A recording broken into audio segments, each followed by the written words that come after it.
কোন সন্তান যদি মাকে মা বলে ডাকে, মা দেখবেন জবাব দেন, আমারে কিছুই দিস না রে বাবা, সকালে একবার আমারে মা কইয়া ডাক দিস, বিকালে বাড়িতে আইসা আমারে মা বলে ডাক দিস, আমি মায়ের কলিজা ঠান্ডা হইয়া যা।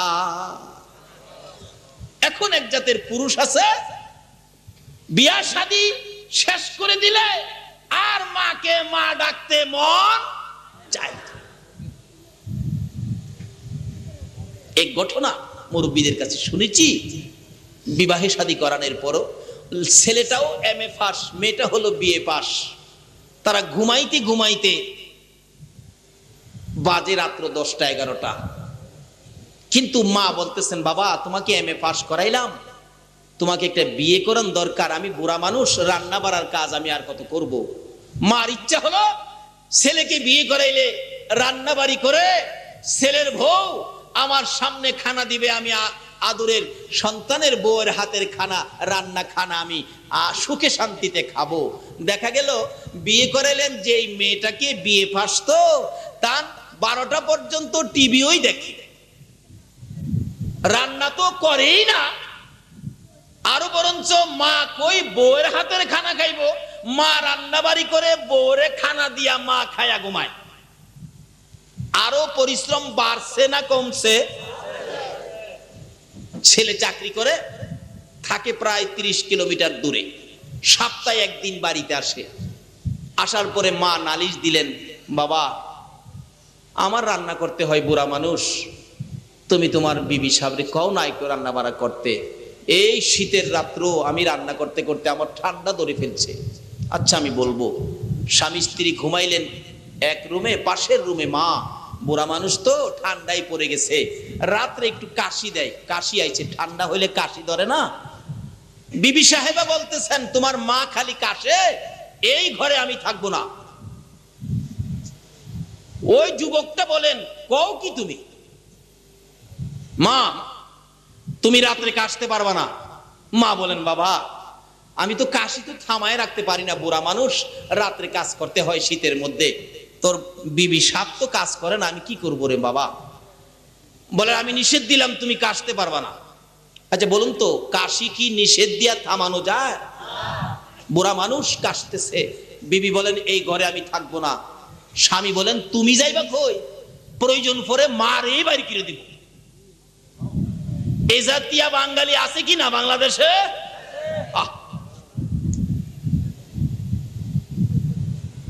অথচ মা এই সন্তানের জন্য কত কষ্ট করেছে, কত প্রস্রাব পায়খানা মা সাফ করেছে, মেথরের দায়িত্ব মা নিয়েছে। যেদিন আপনার আমার মতো সন্তানের মুখ দেখবে মা, 3 দিন পর্যন্ত ব্যথা, একদিন পর্যন্ত ব্যথা সহ্য করেছে, দ্বিতীয় দিন আর সহ্য করতে পারে না। শাশুড়ির কাছে বলে দিয়েছে, শাশুড়ি আম্মা আমার সন্তান হবে, ব্যথা সইতে পারি না। শাশুড়ি ঘরের দরজা বন্ধ করে দিয়ে অপেক্ষায় সন্তান হবে। 2 দিন পার হইয়া যখন রাত্র হয়ে গেছে,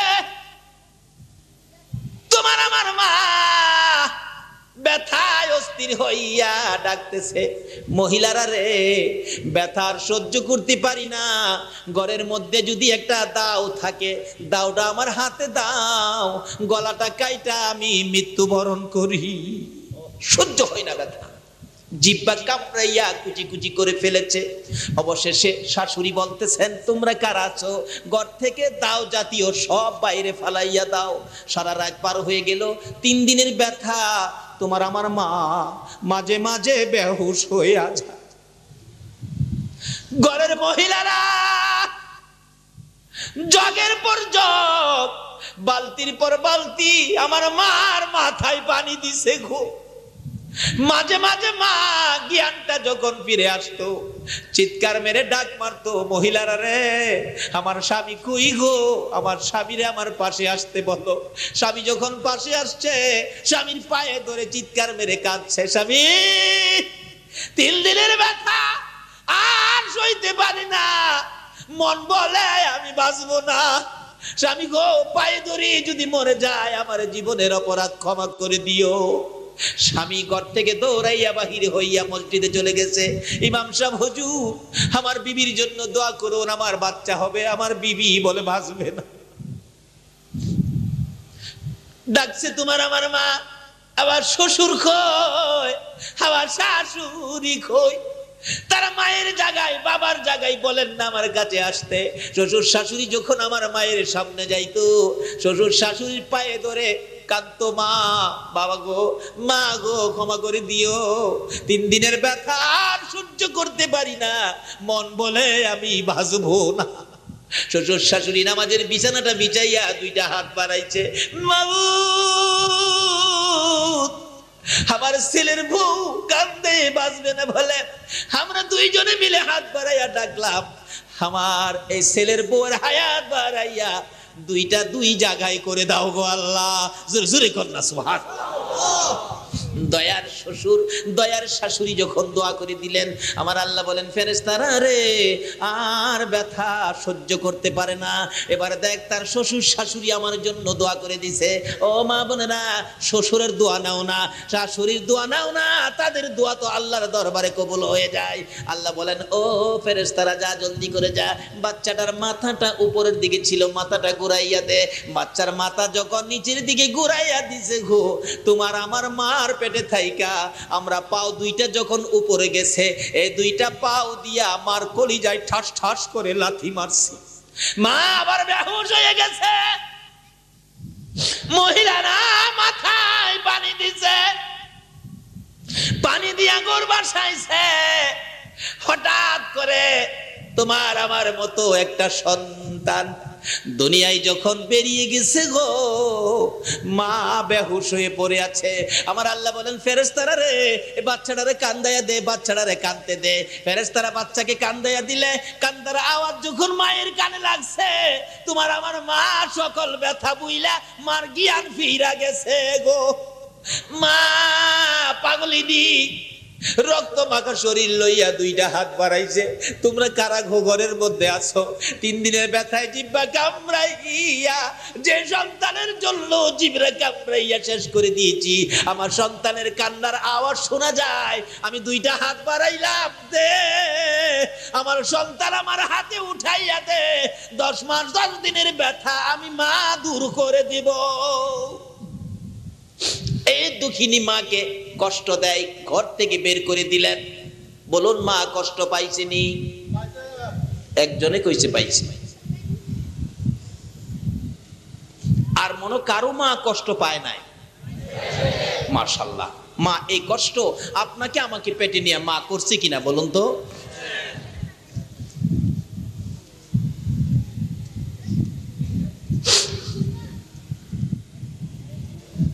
মা বলেন, বাবা আমি তো কাশি থামাইতে পারি না রে বাবা, বুড়া মানুষ। বিবি কয়, আমি কাশি শুনলে আমার ঘুম হয় না। বুড়া মানুষ তো কাশতে কাশতে একটু বমি করে দিছে, অনেক সময় বমি হয় না কাশতে কাশতে। অথচ আমরা যখন ছোট ছিলাম, আমরাও ছোট কালে কাশতে কাশতে বমি করতে চাইলে মা 2টা হাত বাড়াইছে, সন্তানের বমিটা মা হাতের মধ্যে লইছে। আর ওই মা কাশতে কাশতে বমি করে দিছে, তার ছেলের বউ বলে, তোমার মা বমি করে, আমি এই ঘরে থাকবো না। ছেলেটা বলেন, বিবি মা বমি করে তুমি থাকবা না, তুমি যাইবা কই? তোমার মা যে বমি করে, রাখো, মারে বাইর করতেছি। মাকে নিয়া গরুর ঘর আছে না, গরুর ঘর, গরুর ঘরে নিয়ে বিছনা করে দিছে। মা তুমি এখানে থাকো, আমার বিবির ঘুম হয় না। কাজটা কি ভালো করলো না? কি বলেন, কি করলো? এই মারে কষ্ট দিলে নামাজ পড়া লাভ হবে? রোজা রাইখা লাভ হবে? পীরের মুরিদ হইয়া লাভ হবে? পিসাব হইলেও কোনো লাভ। রাত্রে মা কাশতে কাশতে, শীতের রাত্র তো, আরো গরুর ঘরের মধ্যে বাতাস চারদিকের লাখে, কাশতে কাশতে মা বমি করে দিল। এই বমির আওয়াজ শুনে বিবি বলেন, আমি ঘরে থাকবো না, আমি আমার বাড়িতে চলে যাব। ওই ছেলেটা বলতেছেন, বিবি দাঁড়াও, রাত্র এখন গভীর, গভীর রাত্র, এখন তুমি যাইবা কই? আমার মারেই আমি শেষ করে দিব। বস্তা বাহির করলেন, বস্তা চিনেন না, চাউলের বস্তা, একটা বস্তা বাহির করলেন, রশি লইয়া আমার কাছাকাছি যাইয়া দাঁড়াইছে। মা বলেন, বাবা গো, আমার জন্য কি কাশির ওষুধ নিয়ে আসছো? বাবা, শীতের মধ্যে সহ্য করতে পারি না রে, আমার ওই ঘরের মধ্যে জায়গা দিবেনি, ওষুধ বুঝি নিয়ে আসছো, ওষুধ খাবো, আর আমি কাশি দিব না। মা দুইটা হাত বাড়াইছে ওষুধের জন্য, নিষ্ঠুর সন্তান দুইটা হাত ধরে রশি দিয়া বাঁধতেছে। মা কান্দে, মাবু এই কষ্ট আমি কার জন্য করলাম? বাবা যুবক, হে মারে, যারা কষ্ট দিবা গো, আমার নবীর শাফায়াত নসিব হবে না। মার দুইটা হাত বাইদা মাকে ধাক্কা মেরে জমিনের মধ্যে ফেলে দিচ্ছে, পাও দুইটা বাঁধছে। বুড়া মানুষ, মহিলা ছোট্ট হয়ে গেছে, পায়ের মধ্যে ধরে বস্তার ভিতরে ভরতে চাইতেছে। নাউজুবিল্লাহ, বস্তার ভিতরে ভরতে চাইতেছে। হঠাৎ করে এক হাতে ধরা ছুটে গেলে মার মাথাটা নিচে ছিল, গার খানি ভেঙে গেছে। মা একটা চিৎকার মারছে, বাবু এ কষ্ট আমি কেমনে সইব গো বাবু। বস্তার ভিতরে ভরে কাদের মধ্যে করে নিয়ে যাইতেছে বহুদূর জঙ্গলার কিনারে, গুরুস্থান কবরস্থানের কিনারে নিয়ে কবরস্থানের কাছে রাইখা বস্তা থেকে মাকে ফালাইয়া, ঘাটটা ভেঙে গেছে। বস্তাটা লইয়া যখন বাড়ির দিকে রওনা হইছে, মা দুইটা হাত বাড়াইয়া ডাকে, মাবুদ রে, আমার ছেলেটারে সহি সালামতে বাড়ি পৌঁছাইয়া দিও। একটু দূরে যাওয়ার পর জঙ্গলার থেকে শিয়াল বাহির হয়ে গেছে। শিয়াল এসে মায়ের চারপাশে গুইরা বসেছে, আর পাশে শিয়ালগুলো ডাকতেছে, মা জুড়ে জুড়ে বলতেছে, রে জঙ্গলার শিয়ালের দল, আমার বাবারে খাইস না রে। আল্লাহু আকবার। তোদের যদি পেটে খিদা থাকে, খাইতে যদি মন চায়, আমি মার জীবন শেষ করে দে, আমার কলিজার টুকরা সন্তান রে খাইস না। মাবুদ রে, আমার বাবারে সহি সালামতে বাড়ি পৌঁছাইয়া দাও। ওই ছেলেটার কানে যখন আওয়াজটুকুন পৌঁছে গেল, ছেলেটা দাঁড়াইয়া শুনতেছে, শিয়াল আইসা গেছে মায়ের কাছে। মা নিজের জন্য কিছু কয় না, আমার জন্য দি মা দোয়া করতেছে। নিজের শিয়ালকে খাইতে দিল, আমারে খাইতে দেয় না, সহি সালামতে বাড়িতে পৌঁছাইতে চাই। এটা কেমন মা রে, এ মারে ফালাইয়া আমি বাড়িতে যাইতে পারি না।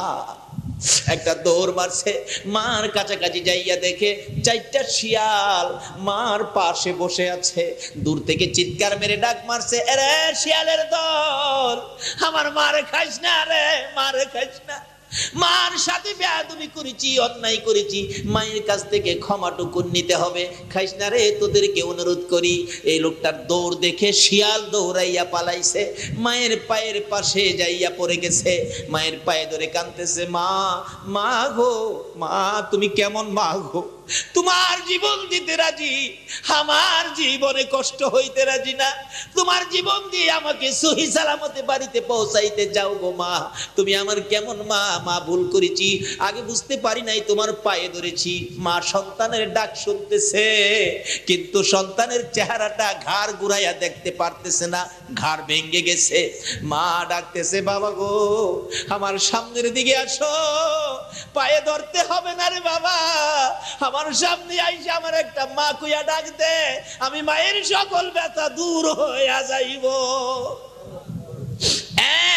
মা বাবারে যারা কষ্ট দিয়েছো, ওয়াজ শুনে লাভ হবে না, ওয়াজ করাইয়া লাভ হবে না, নামাজ পড়ে লাভ হবে না, রোজা করে লাভ হবে না, পীর সাহেব হয়ে লাভ হবে না, মুরিদ হয়ে লাভ হবে না, মুফতি মুহাদ্দিস মুফাসসির মক্কা মদিনার ইমাম সাহেব যদি হও, এই মা বাবারে কষ্ট দিলে কোনো লাভ হবে না, হবে না, হবে।